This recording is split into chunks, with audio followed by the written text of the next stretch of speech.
The Hedgehog Leaves Home by Ulf Stark and Anne Catherine Sigrid Stolberg.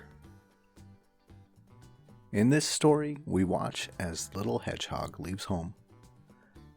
His mommy thinks he's big enough to make it in the big world by himself, and he's very proud to be so big. There's all kinds of fun and danger when you're out there on your own, like snakes and pine cones, and jackrabbit poop, mushrooms and foxes, and there's a lot to learn as well.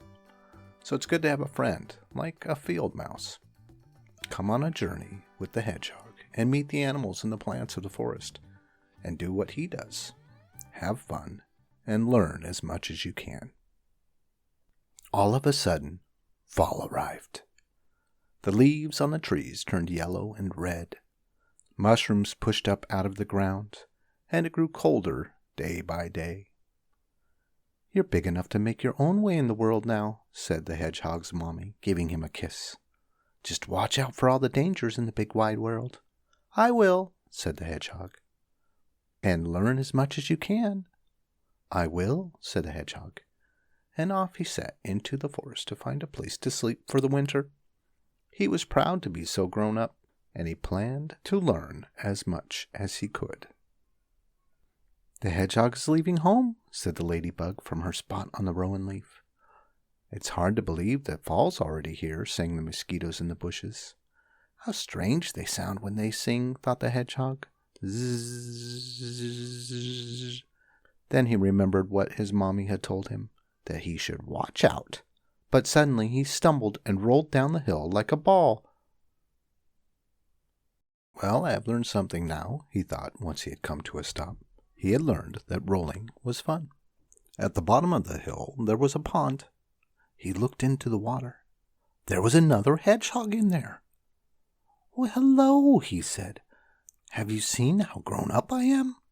Then the frog, who was sitting nearby, laughed. "Ha ha! Are you talking to your own reflection?" she laughed. The hedgehog felt silly. "And I suppose you catch flies with your tongue," he said quickly. "Do they taste good?" "Oh, it's the most delicious food around," croaked the frog. So the hedgehog stuck his tongue out too. Blah, but he didn't catch any flies.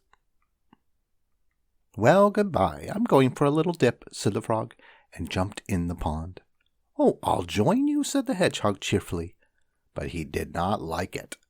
So he had learned two things: that he could not catch flies with his tongue, and he did not like swimming. So off he went with wet paws.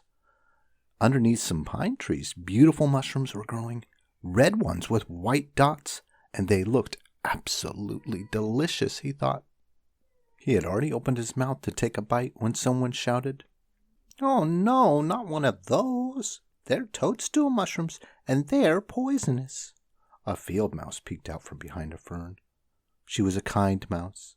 Even though it had almost grown dark, she took the hedgehog to a place that had yellow mushrooms instead. "These are chanterelle mushrooms. You can eat these," she said. "What a lot I'm learning," said the hedgehog, and took a big bite. He was lucky as well, because there was a worm inside, and hedgehogs like eating worms. He was just finishing eating when he heard a swooshing sound in the air. Swoosh! "Help!" squeaked the mouse. "Someone wants me for dinner!" The hedgehog remembered about watching out, so he looked up. Oh my, what was that? It was a big owl diving down from the sky. It looked at the mouse hungrily. "Oh, hide underneath me," said the hedgehog. He lay over the mouse. At the last moment the owl turned and flew away. It did not want to get spines in its beak. "Oh, thank you, kind hedgehog. You saved my life," said the mouse. "And you saved mine before," said the hedgehog. So he learned that it was always good to help others, and sometimes others help you. The next day the hedgehog continued his long journey. The mouse kept him company for a while. "Where are you going?" asked the mouse. "Somewhere warm," said the hedgehog. "I'm going to sleep for the whole winter. That's what my mommy said. Is that what you're going to do too?" "Oh, no, not me. But the snakes and bears sleep all winter," said the mouse. "You are so smart," said the hedgehog. "Can you teach me everything, please?" "Oh, I don't have time," said the mouse, "but I can teach you some things." So she taught the hedgehog what jackrabbit poop looks like. "It might not be very useful information," she said, "but it's always fun to know." After a while they saw a moose grazing on a shrub. "Hello, Moose," called the mouse. "This is Hedgehog, and he hardly knows anything. I'm showing him around the forest." "That's very good," said the moose. So the hedgehog and the mouse continued on their way and walked up a hill. Suddenly a pine cone rolled right in front of them. "The squirrel has been nibbling on this one," said the mouse. "He is a cousin of mine, and we both have large front teeth." She was interrupted by the squirrel calling from the branches above, "Watch out! Watch out! The fox is coming!" Then they saw the fox. She was pointing at them with her tail. "Oh, what do we have here?" said the fox to her cubs. "A mouse and a hedgehog. Let's hunt them. Just do what Mommy does." And she took a great big leap.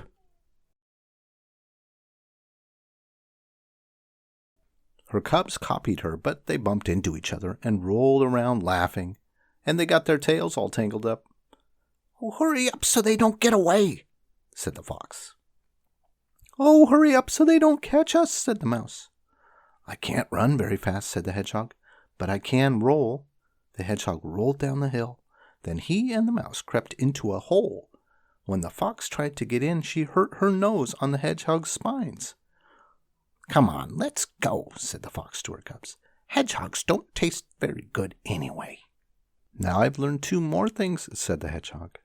"What?" asked the mouse. "That holes are good, and to watch out for foxes."